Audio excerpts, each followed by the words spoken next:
관심대로 움직이는 것 아시죠? 자기 관심이 있는 것은요, 아주 집중합니다.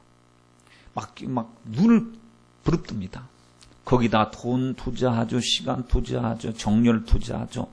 자기 관심이 있는 것은요, 막 엄청나게 열심히 합니다. 근데 보면 어떤 사람을 만났을 때도 이렇게 만약에 미팅을 나가서 만났다, 손을 봐서 만났다고 했을 때 그 상대방이 내 마음에 안 드는 사람이 나왔어요. 그럼 밥 한 그릇 먹고 땡이잖아요. 끝이잖아요. 전화 받는 것도 싫어요. 오면 자꾸 귀찮게 구는 거. 그래서 이 마음에 안 들면 마음에 드는 사람이 나왔다 그러면 자기가 열심입니다. 그렇죠. 막 쫓아다니고 아이고 다시 한번 만날 수 없느냐고 하면서 만날 수 있는데 똑같은 사람을 만나도 관심이 있느냐 관심이 없느냐 자기가 생각할 때 중요하게 여기느냐 안 하느냐 따라서 마음가짐이 너무 달라요. 여러분 우리는 어디에 관심이 있어야 될까요? 무슨 일에 대해서 주님은 우리가 어떤 일에 관심을 갖기를 원하실까요? 성도인 우리들에게 하나님을 사랑하는 우리들에게 천국의 백성인 우리들에게 주님의 관심사가 뭐냐 이게죠. 주님의 관심사와 우리의 관심사가 이게 일맥상통해야 되는데 주님의 생각과 우리의 생각이 딱 일치될 때 역사가 일어날 줄 믿습니다. 그러니 여러분 주님의 생각, 내 생각에 주님 생각을 맞추는 게 아니고 주님의 말씀에 나를 맞추는 것이 믿음 생활 아닙니까? 우리 모두 주님의 관심사에 우리의 관심사, 주님의 관심사가 우리의 관심사가 되시길 바랍니다. 주님의 관심사는 영적인 데 있지요. 하늘나라에 있습니다. 하나님의 약속의 말씀을 다 주기를 원하시고 회개하는 데 관심이 있으시고 영적인 데 관심이 있으시고요. 천국에 관심이 있으시고 하나님의 말씀에 관심을 두기를 원하십니다. 그렇다면 여러분 하나님 말씀 들을 때 어떻습니까? 나의 절대적인 관심사야. 예배 나에게 절대적인 관심사야. 나 기도하는 일 나의 관심사야. 나는 그 일에 집중해야 돼. 나 예수 중심으로 살아야 돼. 오직 예수로 살아야 돼. 예수 외에는 다른 이름으로 구원받을 수 없어. 나의 영혼을 구원시켜 주시고 죄에서 자유를 주신 분이 바로 예수님 이름이잖아. 나는 예수님 이름이라고 하면 뭘 자다가도 벌떡 일어나야 돼 하는데 이 지대한 관심이 있어야 되는데 예배 드리러 갑시다 하면은 피곤한데요 하던 사람 밥 먹으러 갑시다 하면 벌떡 일어난단 말이죠. 어디 놀러 갑시다 하면은 벌떡 일어난단 말이죠. 그거 봤을 때 피곤한 게 아니라 관심이 별로 없었던 것이라는 것이 표시가 납니다. 여러분 우리 정말 예수의 사람이 되시길 주님의 이름으로 부탁드리겠습니다. 우리 주님이 보실 때 우리를 볼 때 얼마나 답답할까 싶은 생각을 가져봅니다. 성도인 우리들이 하나님에 대한 관심보다도 세상적인 관심을 두을 때 얼마나 답답할까요? 하나님의 말씀을 보면 하나님의 사랑이 보이죠. 여러분 성경 속에서 계시하고 계신 하나님이 어떤 분이십니까? 사랑의 하나님이신 것을 알 수가 있어요. 하나님은 사랑이시다 그랬습니다. 그래서 보면은 창세기 하나님의 사랑, 출애굽기 하나님의 사랑, 레위기 쭉 나가서 요한계시록까지 하나님의 사랑 이야기가 있습니다. 그래서 하나님의 러브레터가 성경인 것, 또 하나님의 러브스토리가 하나님 우리에게 향하신 하나님의 사랑인 것을 우리는 잘 알고 있습니다. 여러분 하나님은 처음부터 사랑으로 일하셨고 사랑으로 마치실 분이십니다. 아담과 하와를 만드실 때도 하나님은 사랑으로 일하셨습니다. 하나님의 모양과 형상으로 만드셨고 그 코에다 생기를 불어넣으셨죠. 그리고 하나님의 모양으로 하나님께서 그에게 복을 주시면서 말씀을 하셨습니다. 생육하고 번성하여 땅에 충만하라 정복하라 말씀을 하셨어요. 조금도 아끼지 않았습니다. 모든 것을 다 사랑 안에서 주님이 행하셨습니다. 그런데 아담과 하와가 사랑의 실패자가 되었습니다. 사랑의 거역자, 배반자가 되었습니다. 영적 쿠데타를 일으키는 것처럼 하나님처럼 되려고 했지요. 하나님 권위 무시했지요. 그리고는 하나님 마귀의 꿰매에 빠져서 저 선악을 알게 하는 나무의 실과를 먹고 나면 하나님처럼 될 것이다. 여러분 얼마나 풍성한 하나님의 사랑을 주셨습니까? 그런데 왜 하나님의 말씀에 도전했습니까? 하나님께 반기를 들었습니다. 하나님께서 반기를 들었을 때 주님이 용서치 않습니다. 그러나 성경에 보니까 하나님은 그래도 사랑을 그치지 않습니다. 변함없이 포기하지 않고 하나님이 사랑하셨습니다. 여러분 비언망덕합니다. 하나님께서 하나님 앞에 도전하고 원수된 우리들을 주님이 사랑하기로 작정했으니 이 사랑을 우리가 어떻게 설명해야 될까요? 아무리 봐도 이해할 수 없는 사랑 아닙니까? 하나님의 자기 아들까지 보내셔서 십자가에 못 박으시는 하나님의 사랑 아무리 생각해도 우리가 하나님 입장이라고 해도 이거는 이해할 수 없는 사랑. 그래서 요한일서의 말씀에 보니까 하나님은 무엇이냐? 하나님은 사랑이시다라고 말씀하셨습니다. 사랑이시기 때문에 우리를 사랑하신 그 사랑 감사하지요. 지금 또 여전히 하나님 앞에 우리가 하나님 앞에 원망하고 있고 하나님의 주권을 도전하고 있고 하나님을 인정하지 않는 우리들에게도 하나님께서는 계속해서 사랑한다고 메시지를 보내고 계십니다. 여러분, 우리가 뭡니까? 성경 말씀을 보십시오. 내 사랑하는 자여, 내 어여쁜 자야, 나와 함께 일어나서 함께 가자. 나의 사랑하는 어여쁜 비둘기야, 내 음성을 나로 하여금 듣게 하라. 주님이 우리 소리 듣기를 원하시고 우리에게 은밀한 중에 말씀하고 계신다는 사실입니다. 우리가 힘들고 어려울 때마다 너는 다른 데 가서 부르짖지 말고 내게 부르짖어라. 눈을 들어 산을 보아라. 너희 도움이 어디서 오겠느냐. 천지를 지으신 하나님에게서 온다. 내가 너를 도와줄 것이다. 내가 너를 의롭게 할 것이고 내가 너를 거룩하게 할 것이고 내가 너를 책임져 줄 것이고 힘들고 어려울 때마다 도울 힘이 없는 방백들을 의지하지 말고 나를 의지하라. 너희들이 정말 목마르냐? 내게로 와서 마셔라. 영원히 목마르지 않은 생수를 주게 될 것이다. 수고하고 무거운 짐을 지고 있느냐? 주님이 너무나 잘 알고 계시죠, 인생에 대해서. 그리고 우리에게 해답을 알려주시고 부디 주님은 자꾸 내게로 가까이 예배로 가까이 기도로 가까이 말씀으로 가까이 성령을 가까이 하라. 그것이 살 길이래요. 하나님을 가까이 하는 것이 살 길입니다. 여러분, 그렇습니다. 우리가 성도인 저와 여러분들이 가까이 해야 될 분은 하나님이시에요. 세상을 가까이 하면 위험합니다. 아버지, 이 말씀을 멀리하고 죄를 가까이 하면 얼마나 위험합니까? 주님은 자꾸 가까이 하라고 말씀하십니다. 가까이 하면 주님께 어떤 좋은 일이 일어납니까? 우리 잘 되기 위해서, 우리를 사랑하시기 위해서 주님께서 우리를 가까이 하자고 부르시고 계신데 성도인 많은 사람들이 관심이 별로 없다는 거예요. 볼지어다 내가 문 밖에 서서 문을 두드리는데 주님이 애달픈 마음을 가지고 성도야 마음의 문 열어. 내가 너 속에 들어가서 내가 너의 목자가 되고 내가 내 신랑이 되고 내가 내 아버지가 되고 내가 내 왕이 되어서 내가 너를 책임져 줄 거야. 나는 십자가에서 이미 2000년 전에 십자가에 못 박혀서 너를 위해서 죄를 다 사했는데 왜 이것이 내 것이 되지 못하니? 왜 이것을 믿지 못하니? 이것을 받아들여서 마귀의 괴계를 이기고 천국에서 같이 살자. 영원히 함께 살자고 주님이 우리의 마음의 문을 두드리신단 말이죠. 근데 성도들은 세상 소리 듣느라고 하나님의 말씀보다도 정욕의 소리, 쾌락의 소리 듣느라고 하나님의 말씀에 대해서 귀를 막아버리고 있는 듯이 보이는 성도들이 여러분 많으니 이 일을 어찌합니까? 이 일을 어찌합니까? 우린 주님과 관계를 다시 회복해야 되겠습니다. 처음부터 기초부터 다시 닦아 나가야 되겠습니다. 여러분 다시 시작해도 늦지 않습니다. 다시 시작하면 됩니다. 하나님, 주님 사랑하지 못했습니다. 주님은 애절하게 나를 사랑해 주셨는데 그 진실한 사랑을 아는 100% 주님의 사랑을 그대로 받아들이지 못했습니다. 주님은 거짓 없는 사랑으로 나를 대하신 나는 하나님 사무적으로 대했습니다. 형식적으로 대했습니다. 말로는 주님을 사랑한다고 지식적으로는 주님을 사랑한다고 하였지만 내 중심 속에 주님 사랑하는 진실이 부족했습니다. 여러분 아마 이런 일이 일어날 거예요. 주님 마지막 날 주님의 재림지에 주님 앞에 섰을 때 주님 우리가 주님을 사랑하였나이다 하는데 아니야, 난 너를 진실하게, 너는 나에게 진실하지 못했어. 너는 내 일을 한다고 분주하고 바빴지.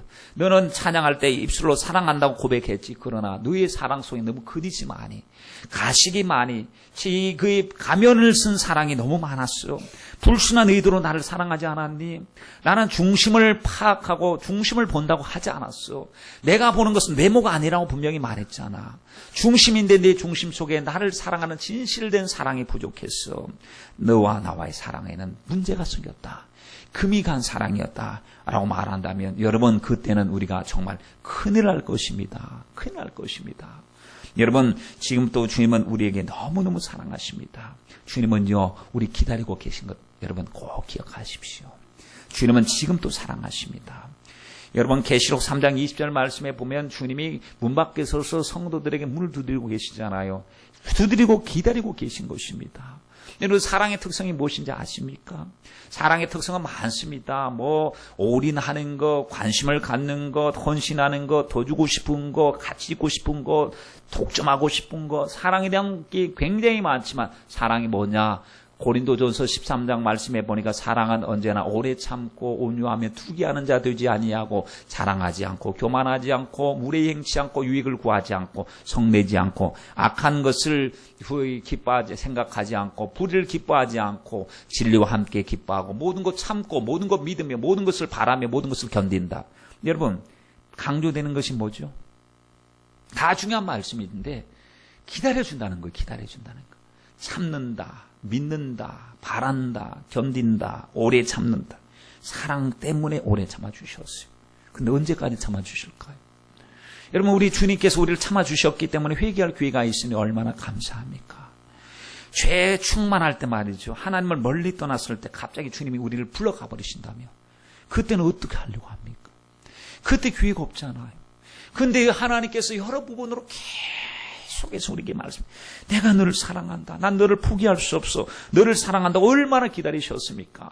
여러분, 하나님은 그 자기의 사람을 사랑하시되 끝까지 사랑하신다는 말씀이 있는 것 아십니까? 요한복음 13장 1절 말씀에. 하나님이 자기 사람을 사랑하실 때 끝까지 사랑하신대요. 사랑하시기를 포기하고 싶지가 않아요. 하나님, 우리가 하나님을 거역하고 거절해도 하나님은 우리를 꽉 붙잡고 계신 거예요. 그리고 마음의 문을 열기를 원하시고 사랑 안에서 교제하기를 원하고 계신 것입니다. 여러분, 가장 죄 중에 큰 죄가 뭔지 아십니까? 사랑을 받아들이지 않는 죄가 가장 큰 죄입니다. 여러분, 세상에서 가장 큰 죄가 뭡니까? 살인죄. 사람을 가늠한 죄, 무슨 해를 끼친 죄, 큰 죄죠. 그 죄가 큰 죄입니다. 그 죄를 지면 가둬버립니다. 그리고 그 죄에 대한 보응을 내리죠. 심판 내리죠. 사형을 처한다든지 아니면은 거기 감옥에 가두어져서 시간 동안 가두어 놓는다든지 합니다. 그러나 세상 죄는요, 형기가 마치면 풀려 나오는 거예요. 그리고는 사형 당해도 죽을 죄라도 사형시키고는 그를 가족에게 인계하지 않습니까? 그 죽음으로써 죄는 끝쳤다 이렇게 생각합니다. 그러나 하나님의 사랑을 배역하고 반대하고 배신한 죄는요, 죽어도 영원히 심판을 받는다는 거예요. 여러분, 하나님의 아들을 무시한 죄, 복음을 무시한 죄, 이것이 가벼운 죄입니다. 세상에서는 보면은 예수 안 믿었다, 회개하지 않았다, 주님을 온전히 주님 뜻대로 살지 않았다, 와서 경찰이 잡아갑니까? 아닙니다. 잡아가지 않아요. 그건 죄의 취급에도 들어가지 않습니다. 영적인 하나님의 나라에서는 예수를 배역하고 하나님 도전한 죄, 말씀에 불순종한 죄가 큰 죄입니다. 하나님의 복음을 받아들이지 않는 죄는요, 지옥 갈 죄라는 얘기예요. 하나님의 사랑을 사랑으로 받아들이지 않는 죄는요, 저주받을 죄라는 것입니다. 여러분, 이 사도 바울은 사랑의 사도 아닙니까? 믿음의 사도이자 사랑의 사도, 예수 그리스도의 사랑으로 뜨거운 사도였습니다. 그런데는 죄에 대해서는 아주 단호했습니다. 그래서 갈라디아서의 말씀에 보면 다른 복음을 전하면 어떻게 한다고? 저주를 받을지어다 그랬습니다. 하나님의 복음이 아닌 다른 복음을 전하면 저주를 받을지어다라고 했는데, 또 성경 말씀에 보면 바울이 뭐라고 이야기를 하셨느냐? 그 저주를 받을지어다라고 저주를 선포했어요. 누구에게? 고린도전서 16장 22절 말씀에 보니까 만일 누구든지 주를 사랑하지 아니하거든 저주를 받을지어다 그랬습니다. 여러분, 주님을 사랑하지 않는 죄가 얼마나 큰 죄인지 저주받을 죄라는 겁니다. 여러분, 우리 모두 주님을 사랑하는 일에 반드시 우리 모두 성공해야 될 줄 믿습니다. 사랑은 가벼운 것이 아닙니다. 우리 주님은 우리를 사랑하실 때 어떻게 사랑하셨습니까? 마음을 다하고 성품을 다하고 목숨을 다하고 주 너희 하나님을 사랑하라. 주님이 우리에게 원하시는 수준입니다. 주님께서 우리에게 베푸신 사랑에 먼저 사랑하신 모습입니다. 그러므로 주님께서 이렇게 사랑하셨어요. 하나님의 세상을 이처럼 사랑하사 어떻게 마음을 다하고 목숨을 다하고 성품을 다하고 뜻을 다하여 사랑하신 그 사랑이 십자가의 사랑입니다.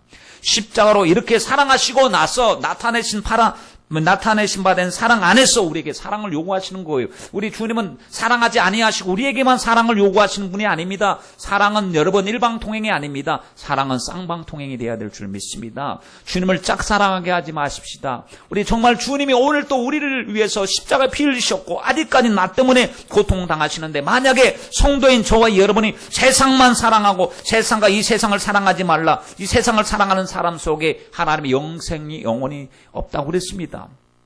여러분, 세상을 사랑하는 것보다 주님을 사랑하는 저와 여러분이 되시길 바랍니다. 요한복음 14장 21절 말씀에 보면요, 주님이 뭐라고 하셨습니까? 나의 계명을 가지고 지키는 자라에 나를 사랑하는 자니 나를 사랑하는 자는 내 아버지께 사랑을 받을 것이요 나도 그를 사랑하여 내가 나를 그에게 나타내리라. 주님께서 말씀을 하셨습니다. 여러분, 문제 많으시죠? 문제 때문에 거기에 골똘하게 우리가 집중되죠. 문제 때문에 이 문제 해결하고 나면 내가 주님 사랑하는 일 해야 되겠지라는 이런 착각 속에 많이 빠집니다. 그게 착각이거든요. 왜 착각이냐 하면, 여러분, 주님 문제를 넘어서 주님 사랑하는 일에 주목해 보십시다. 주님 사랑하는 일부터 해보세요. 하나님 문제가 많습니다. 가정에 문제가 많아요. 하나님 자녀에게 문제가 많아요. 사업에도 문제가 있고요. 물질에도 문제가 있고 건강에도 문제가 있어요. 하나님 가장 해야 될 일이 뭘까요? 주님을 사랑하는 일이라는 겁니다. 주님을 사랑하면요, 그를 나에게 나타내시는 거예요. 여러분이 사랑하는 사람, 가장 사랑하는 사람 어려움이 생겼어요. 본체 많지 하겠습니까? 모른 척 하겠습니까? 사랑하는 사람은 사랑의 특성이 책임지는 거라고 그랬습니다. 책임져 줍니다. 주님을 사랑하면 주님께 기도하면 하나님 사랑합니다. 더욱더 주님을 사랑합니다. 이 세상이 무엇보다도 주님을 사랑합니다 하면요, 문제 있는 거 다 아시잖아요. 사랑하는 나야, 자요. 내가 너와 함께 할 것이고 내가 너를 책임져 주리라 주님께서 말씀하십니다. 그러므로 형편껏 사랑하지 말고요. 되는 대로 사랑하지 말고요. 그냥 주먹구구식으로 사랑하지 말고 우리 주님이 요구하시는 그 사랑 안에서 마음을 다하고 목숨을 다하고 뜻을 다하여 우리 주님을 사랑하시길 간절히 부탁드립니다. 여러분, 주님 사랑하는 일이 쉽지 않아요. 절대로 쉽지 않아요. 왜냐하면 자기가 부정돼야 사랑할 수가 있습니다. 내가 깨져야 진실한 사랑이 있을 수가 있습니다. 아니, 내가 나를 사랑하고 내 중심으로 사는데 어떻게 주님을 사랑한단 말입니까? 그렇기 때문에 주님께서 우리에게 누가복음 14장 26절로 27절 말씀에 이런 말씀을 하셨죠. 무릇 내게 오는 자는 너를 극복해라.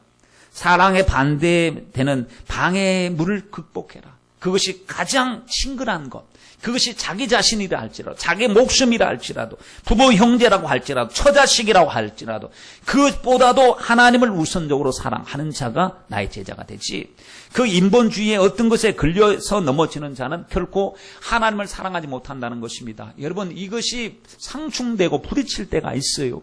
정말로 이것을 해야 될 것이냐 저것을 해야 될 것이냐 갈등하면서 기로에 서야 될 때가 있습니다. 그때 주님을 사랑하는 일에 선택해 보세요. 여러분, 최고의 승리자가 될 줄 믿습니다. 누구든지 자기 십자가를 지고 나를 쫓지 않는 자도 능히 내 제자가 되지 못하느니라 라고 했습니다. 주후 350년경에 로마의 교황이었던 율리우스라고 하는 사람이 있었는데요. 이 사람이 나름대로 주님 일에 굉장히 열심히 썼습니다. 그래서 성자라고 하는 칭호도 받았던 사람인데, 이 사람이 자다가 꿈을 꿨대요. 꿈을 꿨는데 어떤 사람에게 자기 열심을 자랑합니다. 제가요, 하나님을 얼마나 사랑한 줄 아십니까? 제 속을 열어보면 하나님 사랑하는 열심 덩어리로 충만합니다 했더니, 꿈속이니까 가능했겠습니다만 당신의 열심을 보여주세요 했는 가슴을 열어서 열심 덩어리를 꺼내줬습니다. 보니까 덩어리가 얼마나 큰지요. 달아보니까 100근이 나가는 거예요. 얼마나 흐뭇한지 몰라요. 맞아. 내가 내 속에 있는 저 열심 덩어리 100근이나 나가니. 막 그냥 자주 가고 있었어요. 그럼 열심의 성분을 한번 확인해 볼까요? 팔팔 끓는 물 속에다가 그 덩어리를 집어넣었습니다. 성분이 분해가 되는 거예요. 다 주를 향한 열심 덩어리인 줄 알았는데 그것이 아니었어요. 자기 야심이 40근이, 자기 야심이 40근, 자기 자랑이 25근, 그리고 명예심이 40근이고요. 하나님 사랑이 고작 5근밖에 안 됩니다. 100근 중에서 5%만이 하나님을 진심으로 사랑하는 그 태지가 5근밖에 되지 않는 거예요. 꿈속에서 그걸 경험하고 나서 참 부끄러웠다는 거예요. 여러분, 주님, 너는 나를 사랑하느냐? 주님이 요한의 아들 시몬에게 물으실 때 주님이 나에게 하신 음성을 들어야 됩니다. 베드로는 사랑의 실패자였어요. 그래서 옛날에는 막 아주 호언장담하고 의기양양했습니다. 내가 나를 사랑하느냐 물었을 때, 예, 주님, 내가 주를 사랑합니다. 다른 사람이 다 주를 부정하고 떠날지라도 난 주님을 사랑합니다 했는데, 그 웬걸요? 주님을 사랑하기는커녕 모른다고 3번이나 부인했습니다. 주님을 저주까지 했습니다. 그는 사랑의 실패 아픔을 갖고 있는 그에게 주님이 찾아오셔서 물으시기를, 너 왜 그랬느냐고 추궁하지 않습니다. 너 왜 세상에서 방황했느냐고 추궁하지 않아요. 너 나 사랑하느냐고 다시 묻기를 원하시고, 사랑의 관계를 회복하기를 원하시고, 주님 아시죠? 주께서 아십니다. 주께서 아십니다. 라고 고백했을 때 주님이 다 회복시켜 주시는데, 내 양을 먹여라, 내 양을 쳐라. 사랑하지? 이제 다른 것 하지 말고 주님 일을 열심히 해. 주님 사랑해. 주님이 일을 맡겨주신다는 겁니다. 여러분, 주의 일은 누가 감당할 수 있으며 주의 일은 주님을 사랑하는 사람이 감당할 수 있습니다. 우리가 주님을 사랑한다고 고백하는데 만약에 지금 열심 덩어리를 가슴속에 하나씩 다 빼가지고요, 하나님 앞에서 열심 덩어리 그 성분을 한번 분석한다고 해보십시오. 너는 너 자랑 때문에 열심히 했구나. 너 사람 의식하고 했구나. 인본주의를 했구나. 열심 성분이 구성될 때, 이 분리될 때, 여러분, 하나님을 향한 진실한 사랑이 몇 프로나 될까요? 그도 율리우스라고 하는 사람도 정말 하나님을 사랑한다고 생각했는데 5%, 고작 5%였는데, 우리들 만약에 사랑의 성분을 하나님께서 분리시켜서 보게 하실 때 20%면 만족하겠습니까? 50%면 만족하겠습니까? 50%는 뭔지 아세요? 반쪽이 반쪽. 50%라도 반쪽입니다. 그럼 반쪽 사랑을 가지고 하나님 앞에 사랑한다고 하면 주님께서 기뻐하실까요? 세상 반 사랑하고 하나님 반 사랑하고 양다리 걸쳐서 하나님을 사랑하면 그것으로 여러분 우리가 자족하고 만족할 수 있을까요? 주님이 요구하는 수준이 그렇습니까? 아닌 것 아십니다. 온전한 사랑을 주님은 원하십니다. 온전하지 못할 때 주님은 그 사랑을 받아주시지 않고 우리에게 자꾸 요구하십니다. 나 온전한 거 원해. 나 전부 원해. 마음을 다 원해. 너를 원해. 너의 전부를 원해. 주님이 원하신다는 겁니다. 근데 지금까지 우리는 반토막 가지고 와서 주님 하고 예배 때만 주님 생각하고 돌아가서는 주님을 생각하지 못하고, 그러면서도 오늘날 강단에서도 보면은 하나님의 복음이 아닌 위로해야 돼. 지금 세상 사람들 얼마나 힘들게 이렇게 교회에 왔는데 위로해야 돼. 괜찮아. 하나님 다 알아주실 거예요. 다 사랑의 하나님이시니까 다 아시겠죠. 사랑하지 않는 그들을 부추기고 위로해 주는 주님 앞에서 같이 망할 일을 하고 있으니 여러분, 우리는 정말 같이 흥하고 같이 성공해야 될 줄 믿습니다. 이사야서 1장 말씀에 보니까, 여러분 1장 읽어보셨나요? 이사야서 1장 말씀을요. 주님이 막 슬퍼하시는 거예요. 왜냐하면 너희 헛된 제사 드리고 있다는 거예요. 너희들이 왜 나는 수양의 기름에 목말라 있는 줄 아느냐. 난 너희의 마음을 원한다는 것입니다. 제사 받지 않겠다는 겁니다. 예배를 받지 않고 번제도 주님이 가증 여기신다는 거. 왜냐하면 거짓이에요, 거짓. 그들이 드리는 제사가 거짓이에요. 범죄와 함께 악과 더불어 제사를 드리고 있어요. 그리고 하나님 앞에 중심을 드리지 못합니다. 그럴 때 주님이 뭐라고 말씀하신지 아십니까? 성애와 더불어 악을 행하는 것을 나는 견디지 못하겠다. 왜 마당만 밟고 다니느냐. 마당만 밟지 말라는 것입니다. 여러분, 마당만 밟는다는 의미가 무엇입니까? 그때는 보면은 성전 예배를 드릴 때 마당이 있었잖아요. 뜰이 있었어요. 그런데 진정한 예배를 드리고 하나님 앞에 제물은 어디까지 들어가야 됩니까? 지성소 안까지 주님 앞에 피 뿌리고 하나님 앞에 들어가야 온전한 예배가 되는 것인데, 마당만 밟는다는 것은 와서 구경하는 거 이렇게 와갖고 성가대 잘하나, 오늘 무슨 얘기하나 듣고는 참고사항으로 듣고 돌아가는 겁니다. 이게 마당만 밟는 거예요. 마당만 밟는 사람이 여러분 구원받을까요? 마당만 밟는 사람이 하나님의 기쁨이 될까요? 마당만 밟아서는 안 됩니다. 모태신앙이라도 마당만 밟아 왔을 수도 있어요. 지금 무슨 직분을 가지고 있을지라도 우리가 주님 앞에 진실된 고백 없이, 여러분 성전에 딱 들어가면, 성막에 들어가면 앞에 뭐가 있는지 아십니까? 번제단에 기다리고 있습니다. 번제단이 무엇을 상징합니까? 죄의 삭선 사망이라고 하는 것을 그대로 여실하게 보여주고 있습니다. 거기서 막 재물이 활활 타오르고 있습니다. 피를 뿌리고 각을 떠서 하나님 앞에 예배드리고 있습니다. 죄가 이렇게 무섭다는 사실을, 이 죄를 주님 앞에 해결하지 않고는 절대로 아버지 앞에 나갈 수 없다는 사실을 알고 있기 때문에 우리가 하나님 앞에 마당만 밟는 사람은 그런 감격이 없어요. 그러나 예수의 십자가의 피를 의지하고 주님 앞에 나와서 주님 피 의지합니다. 오직 예수밖에 없습니다. 다른 이름은 없습니다. 오직 예수의 이름, 찬미 받으실 분 예수님. 주님이 나를 위해서 피 흘려주셨습니다. 이제는 짐승의 피가 아닙니다. 동물의 피가 아닙니다. 예수의 피를 의지하여 은혜 보좌 앞으로 담대히 나갑니다. 예수님이 나를 거룩해 주셨기 때문에 회개가 또 필요합니다. 하나님 목욕한 자에게는 하나님 다시 목욕할 필요 없고 손과 발만 닦으면 된다고 했는데, 주님 물두멍 앞에서 말씀 앞에 나를 생각해보니 제가 오염되고 찌들었습니다. 씻어 주시옵소서. 회개하고 주님의 전에 들어가는 이런 것은요, 하나님의 은혜를 아는 사람이 경험하는 것 아닙니까? 여러분, 성령님은 우리 안에 계셔서 뭘 하신지 아십니까? 우리에게 엄청 부담 지어주십니다. 우리를 불편하게 하십니다. 왜 불편하게 하시느냐? 너 이러면 안 된다는 것을 자꾸 강조하시기 때문에 이 불편의 소리 들려야 합니다. 말씀을 통해서, 찬양을 통해서 하나님의 음성으로 들려야 합니다.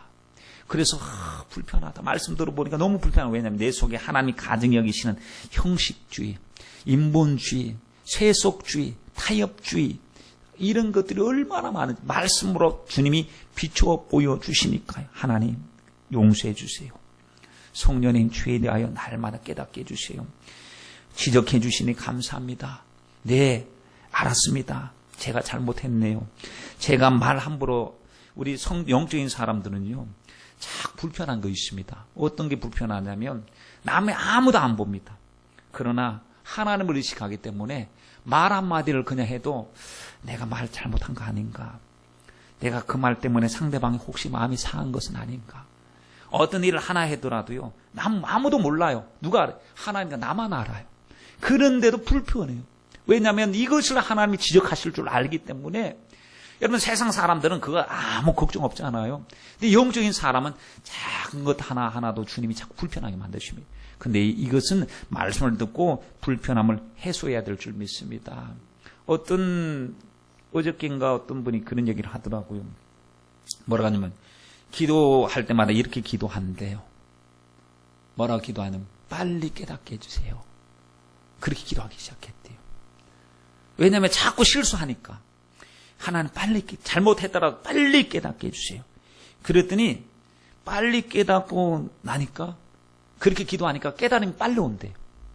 말한 것도 잘못한 것, 아이고 잘못했구나, 빨리 깨닫고, 행동한 것 잘못한 것 빨리 깨닫고, 빨리 깨닫으면 어떻게 됩니까? 회개. 무지함이에요. 여러분, 망할 행동을 하면서도 깨닫지 못하면 멸망하는 짐승과 같다고 하지 않았습니까? 그러므로 여러분, 우리는 하나님 말씀을 듣고 빨리빨리 깨달아야 될 줄 믿습니다. 완전합니까? 완전하지는 않아요. 그러나 주님의 은혜의 힘을 입어서 자꾸 주님을 닮아가는 것이 저와 여러분의 귀한 사명인 줄 믿습니다. 여러분, 이런 성도가 있다고 생각해 보십시오. 우리들의 모습을 한번 이야기해 드릴게요. 믿는다고 하면서 진실한 고백 안 드리고, 진실하게 죄에 대하여 막 애통함이 없고, 눈물 뿌려가며 애통함이 없고, 하나님이 나에게 향하신 사명이 뭔지를 물어보지도 않고, 별로 관심도 없고, 하나님의 말씀은 그냥 참고사항이고, 중요한 결정 내릴 때는 내 입장 중심으로, 내가 중심으로 결정 내리고, 좁은 길은 가기 싫고, 그리고 옛날 스타일도 버리지 못하겠고, 예배는 드리는데 가슴은 뜨겁지 않고, 예배는 마지못해서 의무적으로 예배 드리고, 어디 예수로 살자고 이야기하는데 그건 좀 부담스럽고, 왜 오직 예수로만 살아야 하느냐, 나도 좀 내 마음대로 살고 싶다는 생각도 내 속에 또 있고, 주님은 자꾸 버리라고 하는데도 그 버리는 것이 또 아깝고, 내가 좋은 부분만 취하고, 내가 생각할 때는 좋은 부분을 취하여 그것만 붙들고 산다면, 이 모습이 꼭 우리들에게 같이 있는 모습인데, 하나님 기쁨이 될까? 여러분, 호세아서 7장 8절 말씀에 보면 이런 말씀이 있어요. 에브라임이 열방에 혼잡되니 저는 뒤집지 않은 전병이라 그랬습니다. 에브라임 지파를 이야기하는데요. 에브라임 지파라고 하는 것은 그 북이스라엘 중에 가장 비중이 큰 지파를 에브라임 지파라고 합니다. 그러니까 에브라임이 뭐냐면 이스라엘이라는 뜻입니다. 북이스라엘 전체적으로 지칭하는 말이 에브라임인데 열방과 혼잡됐다는 겁니다. 지금 호세아서의 말씀을 기록할 때는 여로보암 2세 때 기록된 말씀이거든요. 여로보암 2세 때는 어땠느냐? 정치적인 상황이 안정이 되어 있었고 경제적으로 부강했습니다. 그런데 영적으로는 타락했다는 겁니다. 영적으로 어두웠습니다. 세속화되었습니다. 열방과 혼잡했습니다. 구분이 없습니다. 같이 죄를 짓습니다. 그리고는 하나님 보실 곧 뒤집지 않는 전병과 같다고 그랬습니다. 여러분, 이번 설을 맞이해서 부침개 드셨습니까? 예? 부침개 할 때 가장 중요한 포인트가 있습니다. 그건 뭔지 아십니까? 예? 물론 반죽 잘해야 되고요. 온도도 잘 맞춰야 되고 하는데 포인트가 있어요. 뭐예요? 뒤집는 거예요. 뒤집는 거. 가장 중요한 게 뒤집는 거예요. 제가 봤을 때는. 왜냐하면 잘 뒤집어야 돼요. 뜯어지지 않게. 그리고 이거서 좀 타지 않도록 노릇노릇하게 잘 고루고루 익도록 부침을 하는 것이 부침개의 아주 중요한 원리인데, 우리도 보면은 뒤집지 않는 전병이 뭐냐면 똑같습니다. 내가 흥미롭고 내가 관심 있고 내가 좋아하는 일에만 집착하고 있는 거. 그리고는 하나님이 나를 다루시길 원하시는데 너 그거 약한 거 아니냐? 너 지금 그 일은 왜 무관심하냐? 그것도 내 말씀이잖아. 너는 너가 좋아하는 말씀만 아멘 하는데 아니야. 그것도 중요해. 그러나 너가 불순종하고 너도 뒤집어져야 되는데 안 익은 부분 있잖아. 성령의 불판에다가 뒤집어서 너 익혔어. 너가 완전히 없어지고 성령으로 익어줘야 되잖아. 깨져야 되잖아. 그거 왜 안 깨지려고 그래? 아, 나는 이 말씀은 좋은데 그 말씀은 싫어. 뒤집어져. 뒤집어져서 하나님이 원하는 거. 자존심 뒤집어야 되고 혈기도 뒤집어야 되고 인본주의도 뒤집어져야 되고 뒤집어야 돼. 뒤집혀지지 않고 뜨뜻한 부분은 내가 은혜가 얼마나 충만한지 알아 하는데 한편에는요 안 익은 부분이 있는 게 이중생활이거든요. 이게 이중성을 가지고 있는 거예요. 그럼 우리가 하나님 앞에 기도할 때 하나님 성령님이시여 성령의 불판에 뒤집어 놓으시옵소서. 성화되지 않은 본성을 주의 사랑의 불 쪽에 뒤집어서 거룩한 불길의 맛을 보게 하시고 성령의 불길 맛을 보고 하나님 달라지고 완전히 주님의 사람으로 안이나 박이나 똑같이 속이나 겉이나 똑같아 주님의 생명을 소유한 자가 되게 하옵소서. 여러분 어떤 말씀은 정말 위로가 되는 말씀이 있어요. 말씀 자체를 들어도 얼마나 위로가 되는지요. 그래서 그 말씀 카드를 딱 뽑았으면 하나님 감사합니다. 할렐루야 축복입니다. 위로가 되니까. 그런데 뽑았는데 말씀 카드가 이게 좀 부담스러운 말씀 카드를 뽑았어요. 그러면 에이 왜 이런 말씀이 있는데 그 말씀도 하나님 말씀이거든요. 야고보서 2장 10절로 11절 말씀에 누구든지 온 율법을 지키다가 그 하나의 거치면 모두 범하는 자가 된다. 이렇게 말씀하셨거든요. 다 10가지 말씀 중에서 9가지 지키는데 하나를 실수했어요. 그러면 주님은 범죄했다는 거예요. 간음하지 말라고 하신 분이 살인하지 말라고 했어요. 10가지 말씀 전부가 하나님 아버지로부터 온 말씀이니까 우리는 이거는 나와는 상관이 없다고 제껴놓고 내가 원하는 대로만 살 수는 없습니다. 하나님 주님의 은혜 속에서 완전히 뒤집어져서 온전한 믿음으로 주님 앞에 서게 하여 주시옵소서. 반틈만 익으면 안 됩니다. 여러분 반쪽 신앙 안 됩니다. 온전한 신앙이 되라고 주님이 우리에게 말씀을 하고 계십니다. 반쪽짜리 믿음을 가지고 천국에 갈 수 있을까 생각해 보셨나요? 과연 반점 순종해서 하나님의 기쁨이 될 수 있을까 생각해 보셨나요? 누구든지 예수 믿으면 멸망치 않고 영생을 얻고 구원을 얻으리라는 말씀 속에 예수 믿으면이라고 하는 것이 과연 반쪽짜리 신앙을 이야기한다고 생각하셨나요? 반쪽짜리로 믿으면 예수를 믿는 것일까요? 신부가 말이죠. 결혼을 해가지고 이제 왔는데 신랑을 만나서 결혼식까지 했는데 나중에 보니까 반만 신랑을 사랑하는 거예요. 주중에 보니까 나가서 옛날 애인하고 돌아다니고 옛날 애인 버리지 못하고 손잡고 돌아다니는 것을 포착했어요. 딱 그때 앞에 섰을 때 당신 뭐 하는 겁니까? 딱 했을 때 반은 사랑하잖아요. 반은 당신과 함께 있잖아요. 그러면 맞아 반은 있으니까 용납해 주겠소 이렇게 하겠습니까? 여러분 사랑은 독점하는 거라고 그랬잖아요. 사랑은 빼앗기지 않는 겁니다. 반쪽짜리는 위험합니다. 아주 위험합니다. 반쪽짜리 갖고는 안 됩니다. 반쪽짜리 믿음을 여러분 우리는 온전한 믿음으로 주님 앞에 회복해야 될 줄 믿습니다. 우리 주님은 자꾸 우리에게 사랑을 물으십니다. 네가 나를 사랑하느냐? 여러분 주님은 우리에게 사랑의 대상으로 불러주시고 섬세하신 관심사, 지대한 관심사를 기울이고 계십니다. 여러분 우리 보통 존재 아닙니다. 하나님의 것입니다. 하나님의 거룩한 백성입니다. 하나님이 값주고 사셨고요. 하나님이 당신의 손바닥에 우리 이름을 새겨 놓으셨어요. 그리고 하나님의 보좌 앞에 생명책에 우리의 이름을 새겨 놓으셨어요. 아까 제가 그 성신을 낭독할 때 말이죠. 이미 우리 형상을 우리를 만들기 전에 이미 주의 책에 다 기록해놨대요. 얼마나 놀라우신 사랑인지 몰라요. 주님이 우리의 형상이 만들어지기 전에 이미 주의 책에 다 기록을 해놨대요. 우리가 앞으로 어떻게 쓰임을 받아야 될 존재인지 하나님이 그토록 사랑하십니다. 헵시바와 뷸라라 불러주시고 버리운 자라 칭하여 주시지 않고 하나님의 소유로 삼아주셨으니 주님의 사랑에 관심이 이렇게 지대한데 여러분 주님이 이렇게까지 사랑하시고 지금 또 사랑하신데 우리가 예배 때만 주님 사랑하면 되겠습니까? 우리가 부분적으로 주님을 사랑하면 되겠습니까? 주님보다 다른 걸 더 귀히 여기고 있는 것이 있다면 예수님보다 다른 것에 마음과 시간을 빼앗긴다면 우리 주님 배신감 느끼실 거예요. 사람들도요, 사랑하는데 심혈을 기울였는데 정말 사랑했는데 배신해 보세요. 엄청난 배신감 느끼지 않습니까? 여러분, 우리 주님은 우리에게 사랑을 요구하실 수 있는 분이십니다. 왜냐하면 사랑의 본을 보여주셨고 사랑을 주셨고 지금 또 사랑하시고 주님의 사랑 거짓 없이 진실한 사랑이기 때문에 그렇습니다. 자꾸 주님은 다른 건 요구하신 것 아닙니다. 너 건강하냐, 뭐 돈 많이 가졌느냐, 뭐 젊으냐 아니냐 이걸 말씀하시는 게 아닙니다. 사랑을 확인하십니다.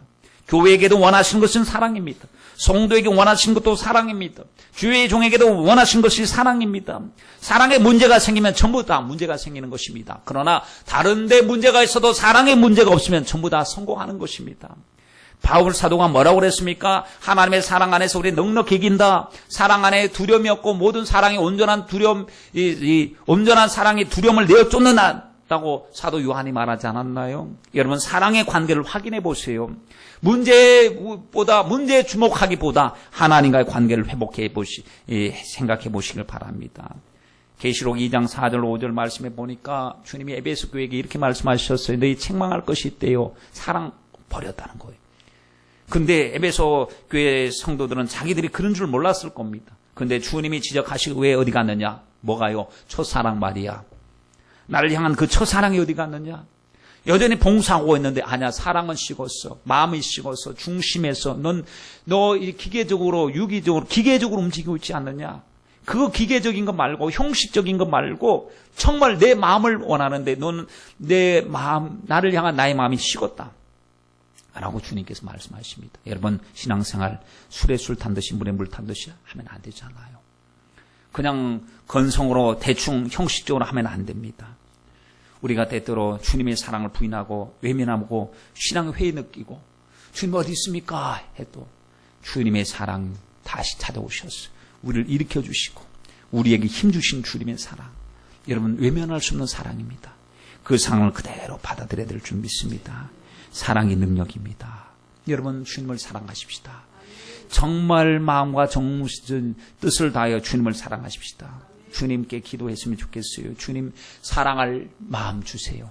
사랑할 능력 주세요. 사랑할 힘을 주세요. 성령님, 주님 사랑하게 주세요.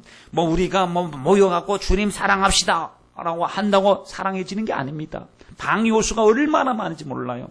마귀의 방해 작전이 얼마나 많은지 몰라요. 바쁘게 만들고 무관심하게 만들고 피곤하게 만들고 예배의 파탄자로 만드는 마귀 역사가 얼마나 많은지 몰라요. 그러므로 기도해야 됩니다. 하나님 앞에 하나님 사랑의 승리자가 되게 해주세요.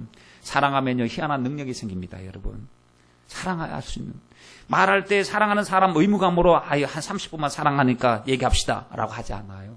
사랑하면 의무감이 아니라 사랑 때문에 말하기 시작합니다.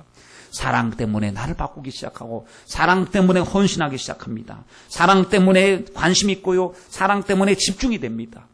주님을 사랑하면 주님의 사랑이 진짜 우리 마음속에 분바되어지고 사랑하면 온 신경이 오직 주님을 생각하게 될 것입니다. 스펄전 목사님은 이렇게 고백했습니다. 내가 15분 동안만이라도 예수를 잊어버리면 난 타락한다 라고 했습니다. 여러분 얼마나 주님을 잊고 사셨습니까? 15분 가는 큰형 한 주간 동안 주님을 잊고 살 때가 얼마나 많았습니까? 주님 예배 드릴 때도 종교적인 의무 마지못해서가 아니라 주님 만나러 가야 돼. 막 가슴 속에 사랑이 벌렁벌렁 막 끓어오르면서 주님, 오늘 예배 때 주님께 나의 사랑을 고백하고 싶어요. 주님께 사랑을 올려드리고 싶어요. 우리 모두 같은 공동체가 한 목소리로 주님을 찬양하고 싶어요. 그곳에 사랑의 역사가 일어나게 해주세요. 주님 사랑합니다. 막 이러면서 막 그냥 어떤 사랑을 방해하는 일이 와도 아니야, 나는 주님 사랑해야 돼. 나는 주님을 사랑해야 돼. 주님의 사랑하는 것이 능력이야. 마귀야 떠나갈지어다 하고 여러분 분별하고 주님 전으로 달려나와야 될 줄 믿습니다. 그리고 말씀의 권위를 주님 앞에 세우는 거예요. 하나님, 난 주님 사랑합니다. 이 세상 무엇보다도 주님 사랑합니다. 명예보다도 돈보다도 건강보다도 어떤 것보다 주님을 사랑합니다. 여러분, 말씀의 권위가 세워지니까요, 사랑할 수가 있었습니다. 다니엘을 보십시오. 또 새 친구를 보십시오. 그 하나님의 말씀을 벗어나고 사랑하지 못하도록 우상 숭배하도록 했지만 목숨을 걸고 사랑했습니다. 여러분, 주의 인자가 생명보다 나음으로 내가 주를 찬양할 것이다. 이 고백하시죠? 주의 인자하심이 나의 생명보다, 내 생명보다 더 귀한 것이 주의 인자예요. 주님 말씀이 이루어지는 것이 바로 있어서 우리 인생의 최고의 삶의 목적이 되는 것입니다. 우리도 그렇게 살았으면 좋겠습니다.